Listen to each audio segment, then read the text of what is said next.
What's up? With GTA 6 around the corner and set to release next year, I thought now would be the best time to rank the GTA series Platinum trophies.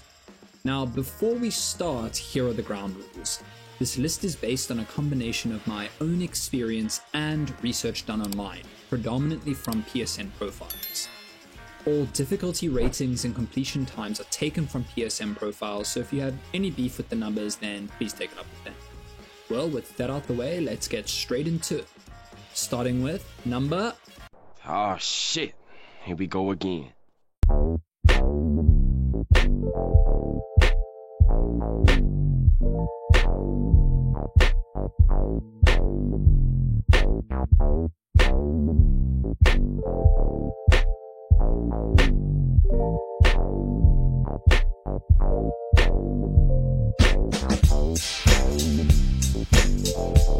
You've already heard me gush about why I absolutely adore this game, and on the flip side you've heard my complaints with the remastered GTA Definitive Editions.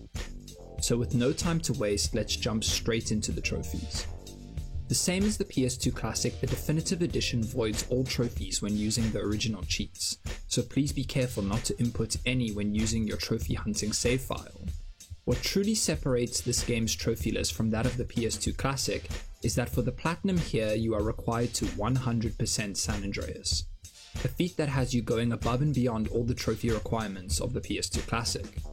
This includes around 200 collectibles, purchasing all properties and completing a ton of side activities that were not required for any trophies on the PS2 Classic's trophy list. Accomplishing this feat will provide you with a hefty set of rewards: 1 million in the bank, replenishing ammo for all weapons, doubled vehicle strength, a Hydra fighter jet on the roof of Sweet's house, and a Rhino tank underneath the bridge in Grove Street. Useful if you have remaining trophies to complete, otherwise they are there for when you want to load back into this game and cause a whole lot of chaos.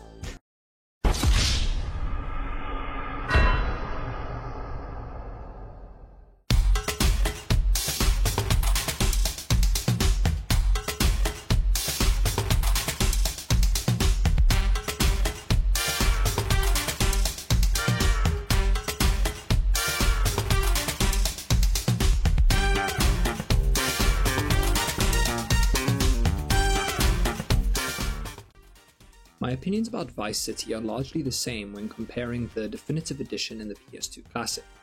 My main hindrance is that with the poor update to the visuals, the atmosphere of this game was dramatically decreased, with models looking as if they were molded out of clay.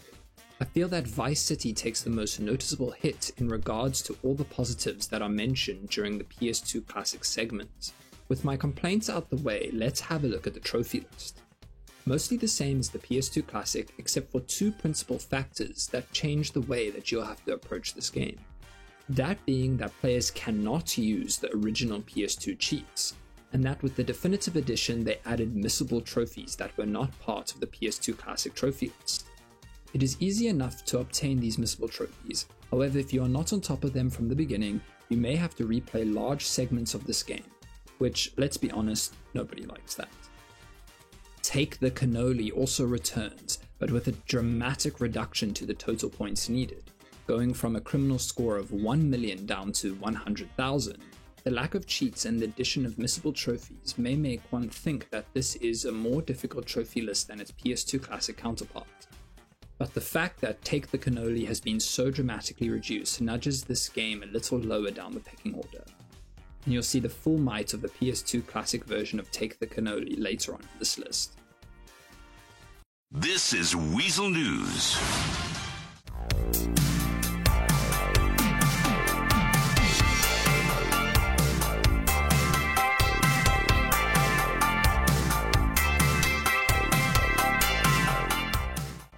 Miami Vice, Scarface, Goodfellas. These are the 80s classics that influenced the setting and style of the second 3D GTA game. My taste in 80s music originated here when I was a kid. I would drive around Vice City in an Infernus with my best friend, listening to the radio and chatting about whatever childhood troubles we had. With an aesthetic that permeates every aspect of this game, honestly, even with as good as the other entries in the series are, none quite compare to this game in terms of feel, ambiance and style. a testament to a great setting. In spite of that, Vice City, as with GTA 3, are the most dated games in this franchise in terms of gameplay. Definitely one of the more difficult games, with a lack of cover or crouching, cars that blow up way too quickly, and janky movement, mean that this game takes quite some getting used to when playing today. To the trophies. Luckily, there are no missable trophies on this list, and to make things a little easier, the original cheats do not deactivate trophies either. This sounds great until you realize that Vice City has arguably the worst trophy in the entire series. That being, Take the Cannoli for earning a criminal rating of Godfather. Your criminal rating can be increased in a number of ways, such as money earned, people killed, vehicles destroyed, and even your weapon accuracy. For Godfather, you require a score of 1 million. By normal means, this will take an ungodly amount of time, but by looking online you will find a few cheese methods that will help speed things up. But even with the help of the stinkiest cheese available, this will likely still be the last trophy you earn by a good few hours of repetitive boredom. Good luck. How about we head back to your place?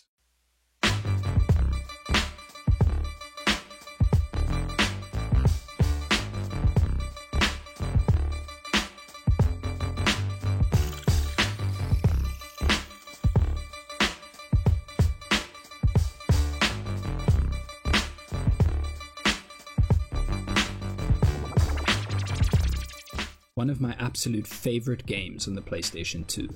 This version was upraised for the PlayStation 4. Inspired by 90s hip-hop culture, this absolute banger went on to become the best-selling game on the PS2. This monster pushed the console to its limits, with a map over 4 times bigger than its predecessor Vice City. With a game that huge, San Andreas is one of the most content-rich GTA games around. That being said, one of the reasons that this game is lower on the Platinum difficulty tier list is that the 100% is not required. However, working through the trophies, you will complete most of what this game has to offer in terms of content. This, tied with another GTA game that we will get to later on, were easily the most fun that I had while grinding out the GTA plats. Although, that being said, of the 3 GTA PS2 classics, this is the one game that did not allow for the use of the classic cheats. And still, I would highly recommend going for this plat. It is honestly one of the best gaming experiences that I've ever had. And if for some crazy reason you have not played this game, then get on that shit ASAP.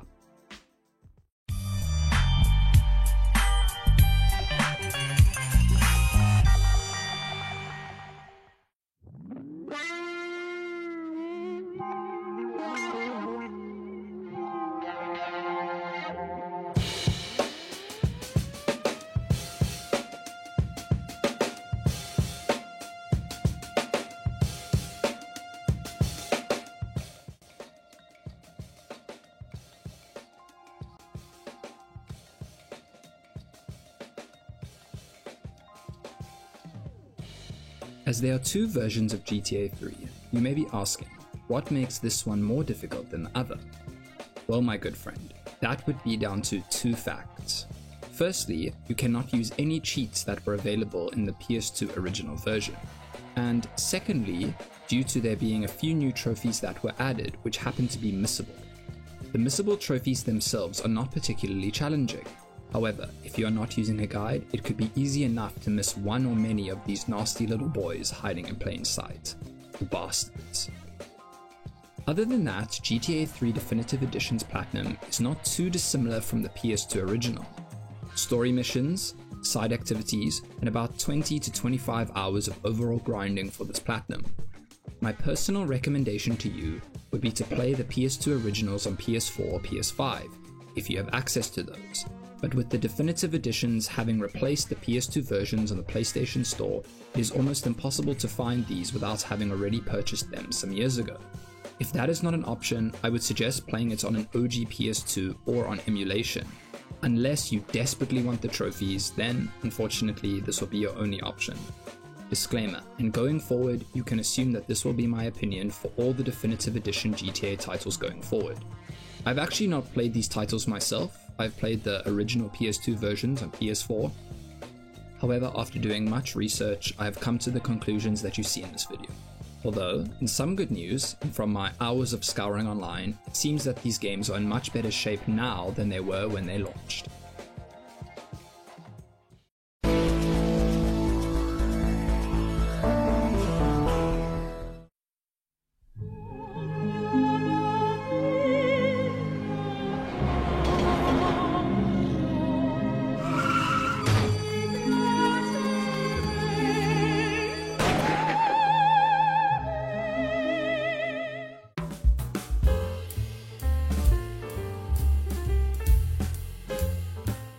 The first of the 3D Grand Theft Auto games, and truly an iconic game, not just for its generation, but in regards to modern gaming as a whole, truly altering the course of modern game design, with its fingerprints all over the litany of open world games that we see today. Personally, my least favorite of the GTA titles to go back to and replay, as it is aged pretty rough, and as someone who grew up more with Vice City and San Andreas, this was always a game that felt lacking after experiencing its two younger brothers. And in terms of a Platinum Trophy, the PS2 classic version of GTA 3 on PS4 and PS5 is arguably the easiest and the shortest. You are allowed to use the original cheats for the most part, which will save you a ton of time in the long run. That coupled with the fact that there is only one missable trophy, that being for 100%, and for the most part, if you clean up everything available on an island before progressing, then you shouldn't have too much of an issue with this one. This missable trophy is also the same in the GTA 3 Definitive Edition, so they kinda cancel each other out here. Overall, a fun game and definitely worth visiting if you haven't experienced it, and in terms of a platinum, not too bad. I'm a guest in your country, give me a break! Why did I move here? I guess it was the weather.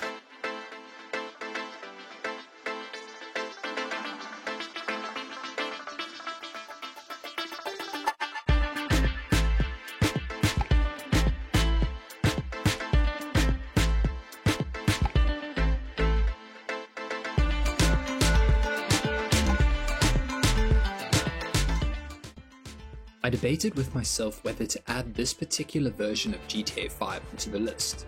There are two main reasons for this. Firstly, the servers were shut down in 2021, making many of the trophies unobtainable through traditional means. There are apparently ways around this, with fan servers available, but that does require some work and some know-how to connect to. Secondly, the trophy list for GTA 5 on PS3 is almost identical to the PS4 and 5 lists, which you will see shortly. There is one trophy that was added to those versions upon their release, but other than that, the lists are exactly the same. Of course, with server shutdowns, one could argue that this is the hardest list available, as it is almost impossible. However, if we look past that fact, then this list would rank slightly behind its PS4 and 5 big brothers, due to the second point mentioned earlier. The same list minus one particular trophy. Controversial for sure, and if you choose to ignore this version of GTA 5, then I will totally respect that decision, as I am still on the fence myself. Particular GTA 5 trophy list details will be kept for the PS4 and 5 segments later on. I'll have 2 number 9s, a number 9 large.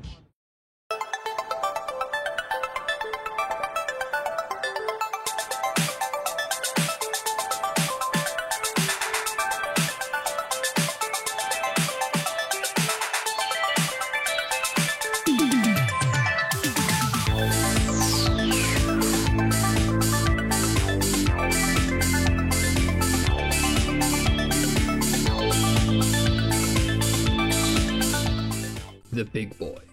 GTA 5 on the PS4 and PS5 is possibly not the most challenging GTA game to platinum, but definitely the most time consuming. 100%ing the game is a feat in itself and will reward you with a nice shiny gold called Career Criminal for your efforts.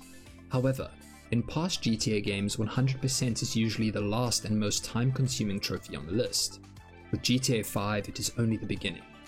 Next up is the trophy Solid Gold Baby, which is arguably the most frustrating trophy on this list and one of the most annoying in the entire series. GTA 5 has a total of 120 single-player missions, including main story and side missions. Each mission has a set of auxiliary challenges that by completing you are awarded a medal, either bronze, silver or gold. For gold, one must complete all objectives in a mission. Luckily, objectives do not need to be completed in one playthrough of a mission, and do stack through multiple playthroughs. But still, this means that you will have to play missions many times over just to complete one gold medal.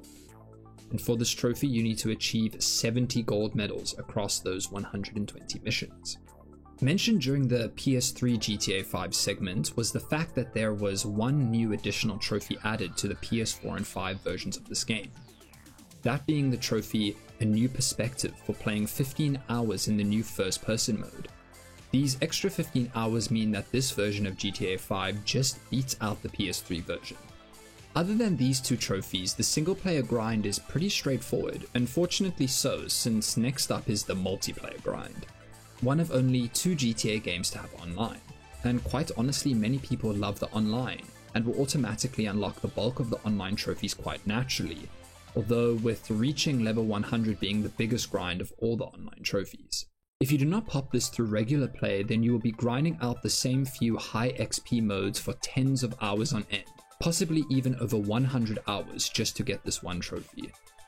Although, with all that said and done, you will have achieved one of the more impressive platinums in open world gaming, and one that you can proudly show off to all your friends.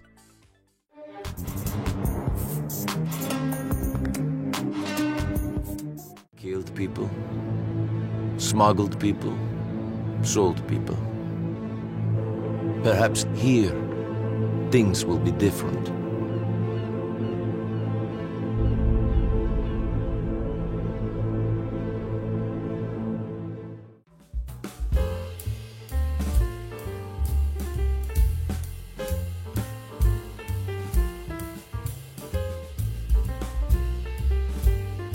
The most challenging platinum on this list, and my absolute favorite game in the series, Grand Theft Auto 4.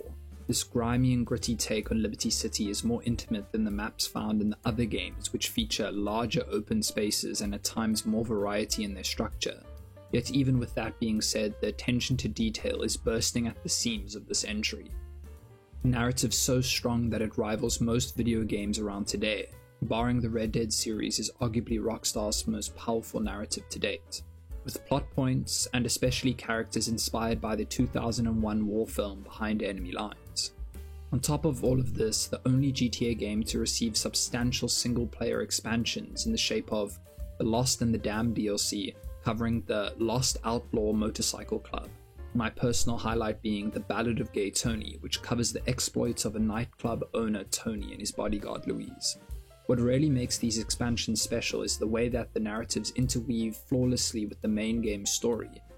But enough gushing about the game itself, and let's get cracking on why we are here in the first place, to find out why GTA 4 has reached number 1 on this platinum difficulty tier list. Not quite as long as GTA 5's 200-hour nightmare, but GTA 4 will take you somewhere around 80 hours to complete. The single player has a few key trophies to keep an eye on. Liberty City Minutes is a gold achieved for completing the story in less than 30 hours. So if you catch yourself getting too distracted by the side content in the world, then you'd better get straight back to grinding this out. Otherwise you'll be left with a hefty second playthrough. Other than this, you will be required to 100% the game, as is usual with the GTA games. Included in this is shooting 200 pigeons, which is quite the feat for open world collectibles. Other than this, the only trophy that may cause you some real problems in the single player is Liberty City 5, for getting all your friends to like you over 90%. This takes some real concentration and planning. GTA 4 is also the second game on this list to have multiplayer trophies, and unlike GTA 5 on the PS3, the multiplayer for this game is still up and running, and somewhat active. You will need 2 to 4 players including yourself to complete the bulk of these, and with the online in its current state, it may be hard to find people. So your best bet is to set up a group on PSN profiles and hope for the best. The main challenges that you will face here are the following. The gold trophy, wanted for reaching max level. Not too tough, but just a grind. Auf Wiedersehen Petrov, a bronze for winning one of every single multiplayer game, which means each available race must be won. Which means that every single race must be won, each deathmatch map must be won, and so on. This is time consuming and almost impossible in 2024 without boosting partners. Lastly, Fly the Co-op, another lowly bronze for completing 3 co-op missions under a certain time. Getting these first try is very difficult and will take a lot of practice and patience to perfect. You will need a well-balanced and calm team to get these done without causing too much unwanted stress, so good luck. That's my ranking of the GTA Platinum trophies. Let me know what you think below, whether you agree or disagree.